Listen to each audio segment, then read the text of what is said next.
Avant l'invention du vibromasseur, comment les femmes faisaient-elles pour satisfaire leurs besoins physiologiques? Nous sommes à Londres, en 1880. De nombreuses dames de la haute société, négligées par leur mari, devenaient facilement irritables et colériques. Les médecins de l'époque attribuaient ces symptômes à une excitation excessive de l'utérus et regroupaient tout cela sous un même diagnostic, l'hystérie. Jacques, un jeune médecin animé par la volonté de venir en aide à des milliers de femmes, décida de se consacrer à ce problème.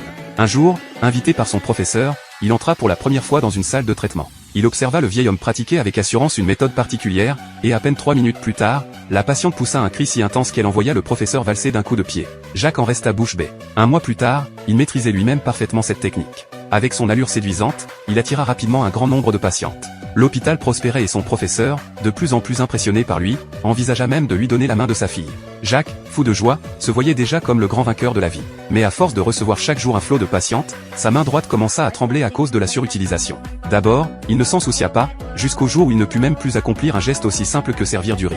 Conscient de la gravité de la situation, il s'efforça de renforcer son poignet en cachette, tenta même d'utiliser la main gauche lors des traitements, mais l'insatisfaction des patientes entraîna une avalanche de plaintes. Pour préserver la réputation de son établissement, le professeur dut se résoudre à le congédier. Abattu, Jacques se rendit chez un ami pour se confier. En manipulant distraitement un ventilateur électrique que son ami avait mis au point, il ressentit un soulagement inattendu dans son poignet épuisé, la vibration atténuait la douleur et procurait même une agréable sensation d'engourdissement. Une idée fulgurante jaillit dans son esprit, c'était exactement la sensation que ses patientes recherchaient. Il expliqua son intuition à son ami, et ensemble, ils conçurent rapidement un appareil expérimental. Pour le tester, Jacques fit appel à une ancienne patiente gravement atteinte, qui accepta sans hésiter.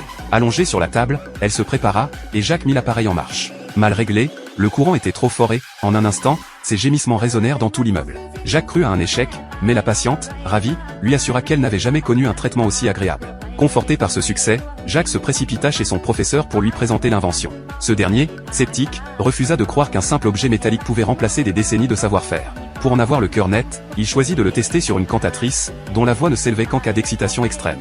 À peine 2 secondes après la mise en marche, la chanteuse se mit à chanter et atteignit des notes qu'elle n'aurait jamais osé imaginer.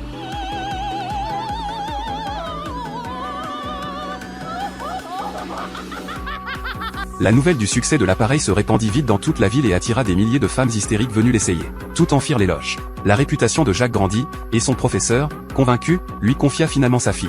Lors de la fête de fiançailles, l'aîné du professeur admira l'invention de Jacques mais remit en question le diagnostic même d'hystérie. Selon elle, il ne s'agissait que d'un besoin naturel féminin. Ces mots inspirèrent Jacques.